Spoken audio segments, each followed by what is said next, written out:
Horsham District and, the board met on Tuesday night.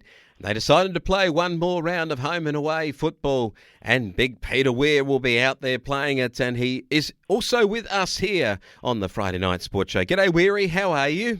Yeah, good, Wayne, and footy's back on again this weekend after regional Victoria was let out of lockdown, which is great, and the league made the decision to go ahead with one last round, which I think is a good one, and we'll see some action across the area this weekend. Yeah, some action, and I guess there's two angles here. For senior football, there is the factor of both Nattymark and the Swifts in games to be played this weekend, who both, one of which will play in finals football, the other won't. So that's the first factor that comes up. But what about the teams too, that maybe just one last opportunity for the year to get people together, even albeit it's no crowds, but to get the team together to say that we finished off a season and we might not have made the finals, but we've given it a shot. And then in the lower grades too, there is still some competition in netball and football for positions in the finals.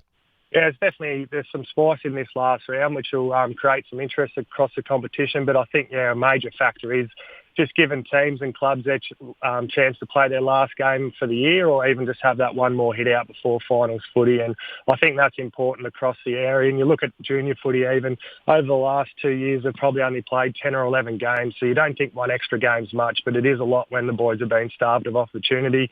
And it's the same on the netball court.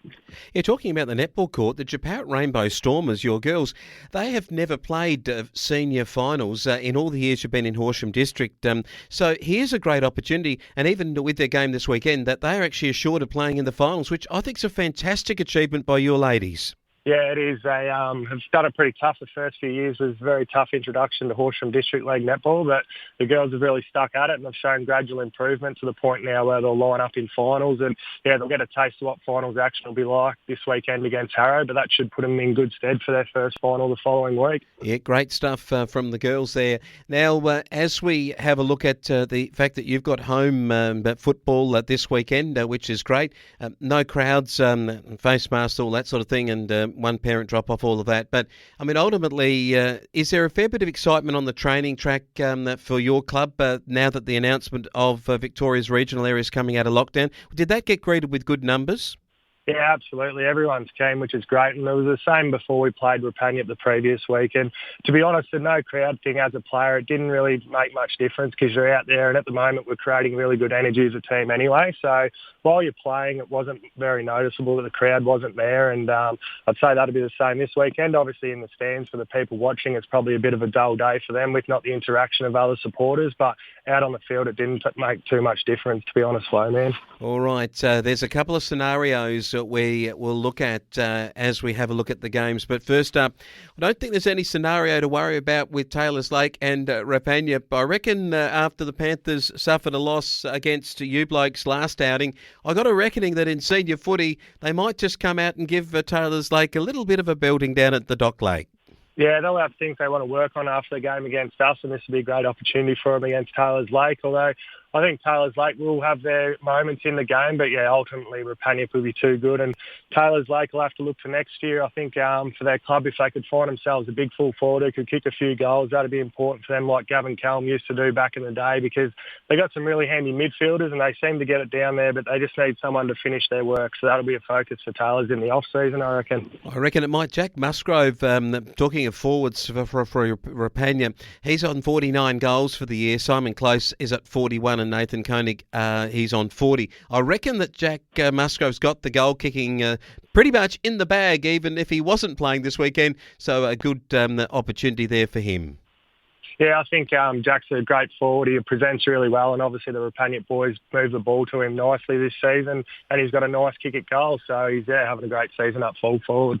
Kalki take on Laharam. Now, the Keys are probably be very, very favoured to win this, but the percentage that they get too could be advantageous, particularly if you blokes were to lose to Harrow. That would make for a very interesting first semi-final knockout between probably you and Kalki. Yeah, Kalki will be going as hard as they can in this game because there is an opportunity for them to jump from fifth to third if results go their way. So they won't be holding back at all on the Laharam team. And, it's not the sort of season-ending game Laharam are used to against Kalki. But, if their juniors can hang around next year and look to the likes of Benny Poyker, who probably thought he's years in the senior game were done, but he's provided a great strength for Horsham this year, and someone to look up to for the young boys.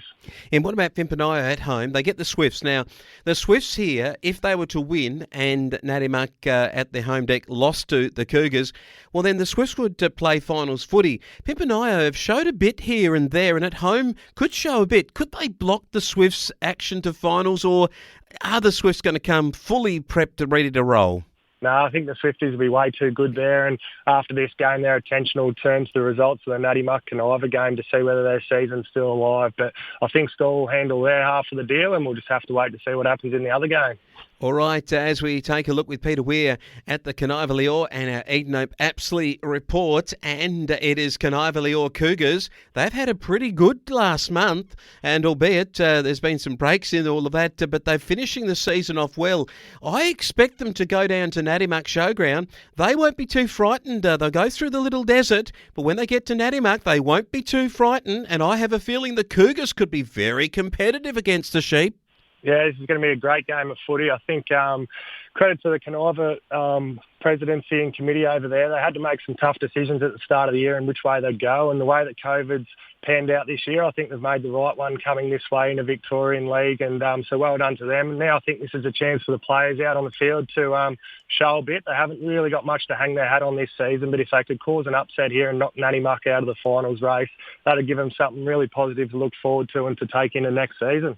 Yeah, I see that. And at the same time too, I think their reserve grade side for the Cougars, if they get a good win here and both sides are evenly placed, but that still gives them, a chance and maybe finals. I'm just not sure how that all works for it, but probably it is gone. But it is still how other games pan out. So for the Cougar boys, they'll certainly be very excited about that, and I know they're under 14 boys too, who are going to be at 5th place at the ladder right now, and they'll be playing finals footy, so they'll be very excited about that. Yeah, definitely. The under-14 boys, like we've said, have been playing some good footy, so at least they'll have some representation in finals this year.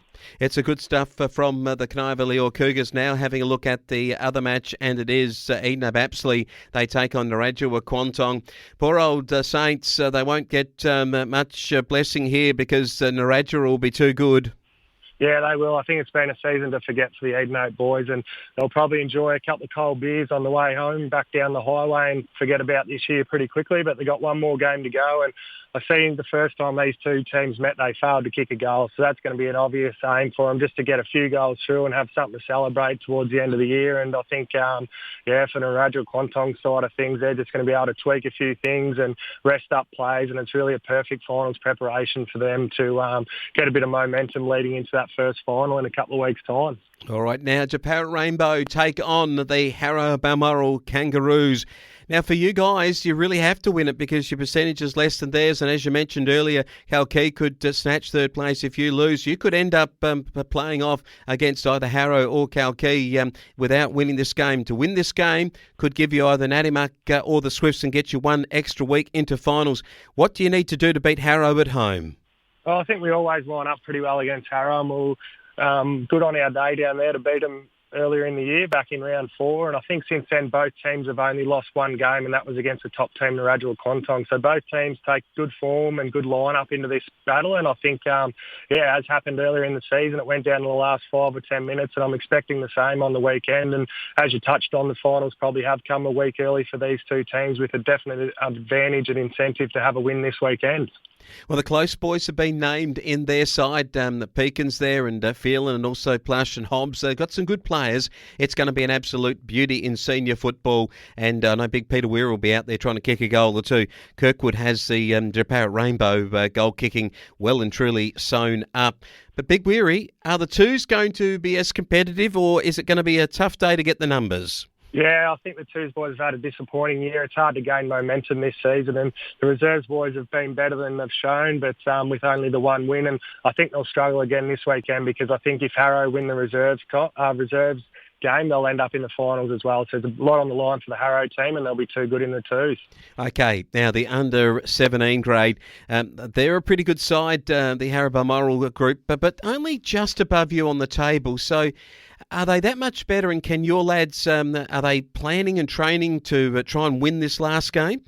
Yeah, they want to go out winners, the under-17 boys, and well done to a few of them who have finished up in their under-17 career, like Murphy Leach and Cody Efford. It hasn't been an ideal few years for the boys, obviously up against some tough opposition, and then last year off, and then again playing with limited numbers this year, but hopefully some resilience they've learnt will hold them in good stead as they move into senior football.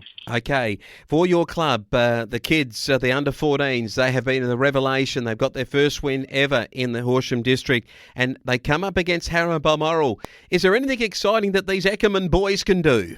Oh, I reckon there's a chance of a real upset here, Flo, man, and I'd love to get there after the under-14 boys have had a good victory on the weekend and they've had a ripping season. It's great to see their coaches, Adam Gould and Brett Fisher's been able to maintain their enthusiasm and then also teach them a fair bit about footy, and that was highlighted last night actually on the training track. 3 or 4 of them joined in and they didn't look out of place at all, Flo, man, so it's exciting times ahead. Oh, great to hear. I'll tell you what, the parents and everyone would just love to be there, but they can't be. Well, they might just do that loop around the Japarrett Oval a few times there, Big Weary. Yeah, there might be a few. There's a bit of a row of houses along the edge of the ground, so we might see what you see in the Ashes, and there's a few parents sitting on the roofs watching the game, Flo, man, but yeah, it might be worth watching as well. They'll fill up the main street of Japarrett, the old supermarket with the timber floors. She'll be a full-on go on Saturday, but we are out of the lockdown. We have got the restrictions, but at the same time, we've got footy back at Japarrett. And Peter Weir, we've got you back next week to find out if you're winners, and, well, if you're not, you'll still be playing finals football for your preview on our first final series. Yeah, it's definitely a live round of matches and there'll be some great results to look back on next weekend. Great stuff. Big Peter Weir talking Horsham District football with us. Thanks, Weary. No worries, mate.